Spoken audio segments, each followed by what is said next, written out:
Retornamos com o Ver Mais e olha, quem não gosta de sair, olhar vitrines e, é claro, uma vez ou outra se presentear? Pois é, mas muitas pessoas não conseguem simplesmente olhar, elas têm prazer em comprar, mesmo sem necessidade. Então preste atenção, este pode ser um sinal de oniomania ou então compulsão por compras, é isso mesmo.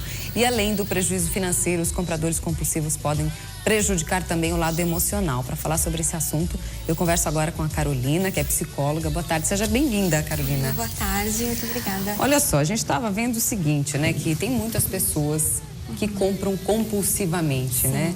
Agora, tem gente que diz assim, não, mas eu não sou compulsiva e tal. Para começar a nossa conversa, eu queria saber o que caracteriza a compulsão, né? Quando que eu sei que eu sou compulsivo e que eu não sou compulsivo, por exemplo? Então, no caso da compulsão por compras, são pessoas geralmente muito ansiosas e que não conseguem controlar essa ansiedade, ou geralmente tem algum vazio interno e acaba comprando a fim de suprir esse vazio. Então, assim, na verdade, são causas multifatoriais, é difícil a gente dizer que existe uma causa específica, porque cada caso é um caso. Mas, geralmente, são pessoas extremamente ansiosas que não conseguem controlar essa compulsão.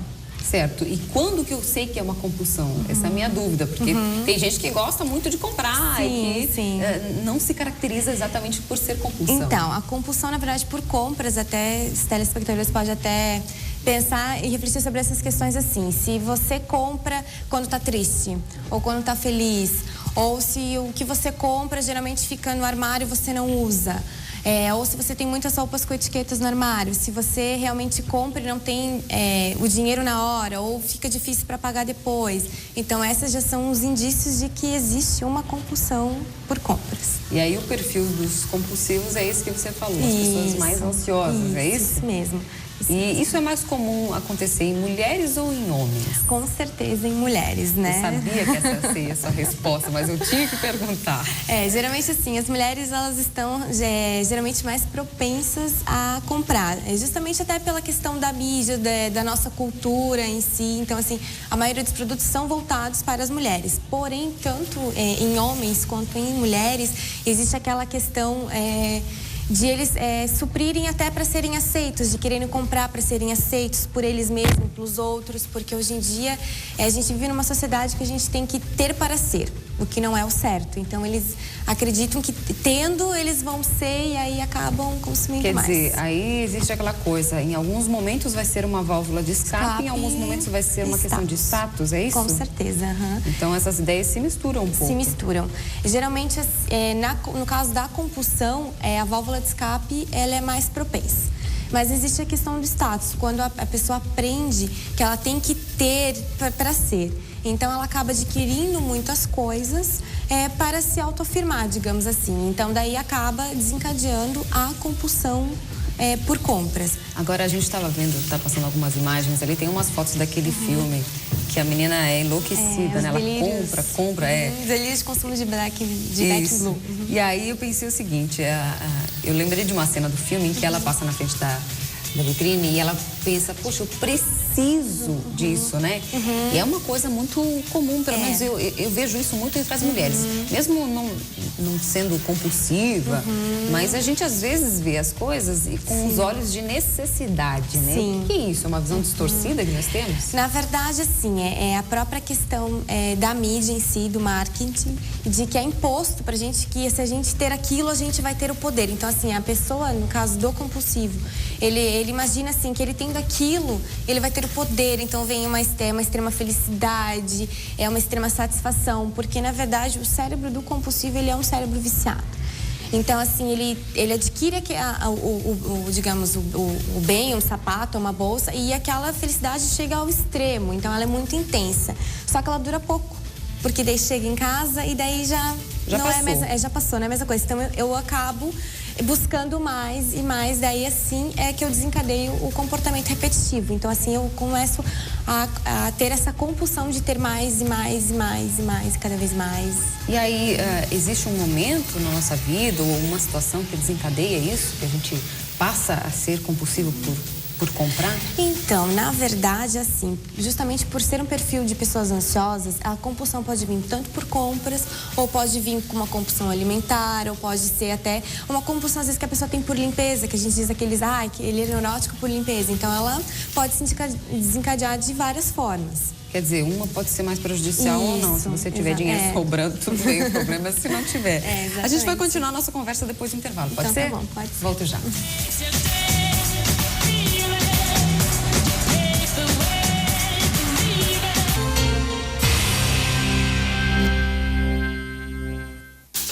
Mais já está de volta e a gente vai continuar a nossa conversa aqui sobre compulsão por compras. Se você se encontrou aí nessa nossa descrição, é melhor ficar atento, viu?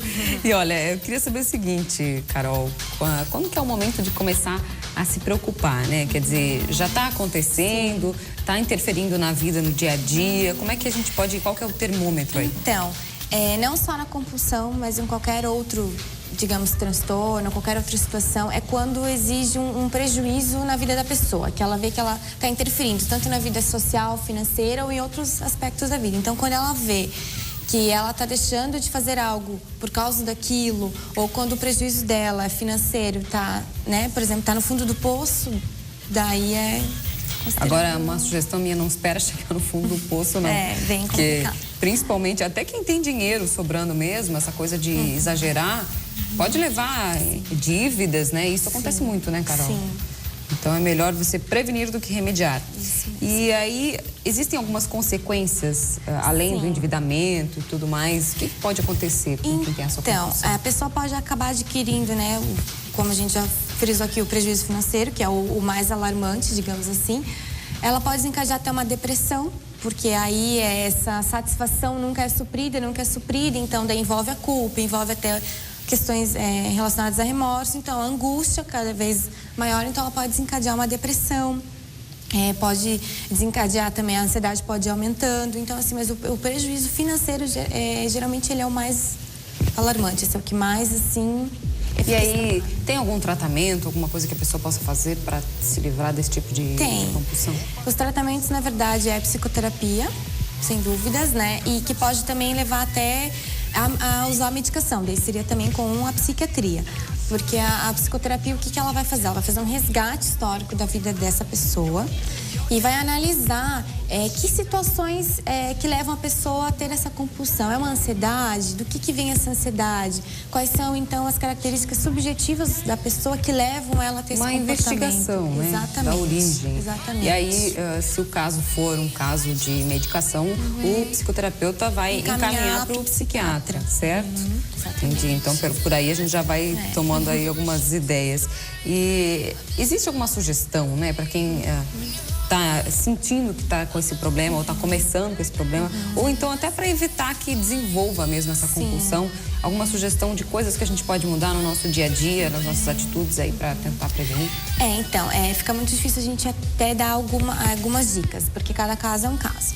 Mas o ideal seria a pessoa procurar um profissional, né, até avaliar se ela realmente tem esse tipo de comportamento ou não. Porém, a dica que a gente dá é quando ela vai comprar alguma coisa, ela pensar, será que eu preciso realmente disso? O que está me levando a comprar? É realmente porque eu quero impressionar alguém? É por status? É porque realmente eu estou precisando?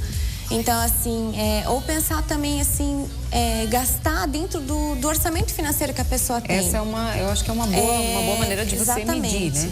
Porque, assim, não adianta a pessoa ir lá, comprar muito e ficar o resto do ano inteiro endividada. Então, assim, compra dentro do seu orçamento algo que realmente você vai gostar, que você vai usar, que é algo que você está precisando, porque daí você passa o resto do ano tranquila, sem dívidas. Exatamente. Faz a sua planilha de gastos, né, das suas despesas fixas, as suas despesas variáveis, e deixa aí um valor para você gastar, né? Aquele valor que você pode gastar, então pode comprar o que você quiser. E aí, quando você estourar aquele valor, é sinal de que deu. Para por aí. Então, esse é o freio, essa é a medida, né? Eu acho que é uma ótima sugestão. Carol, obrigada. Muito obrigada. Adorei a nossa conversa. Eu acho que foi muito útil aí para todo mundo. Pelo menos para quem já está com a compulsão ou para quem está começando a ver que o negócio está fugindo do controle. Obrigada, uma ótima tarde para você. Você também, obrigada. Olha, gente, eu vou pro intervalo, mas não saia daí, porque em um minutinho eu estou de volta.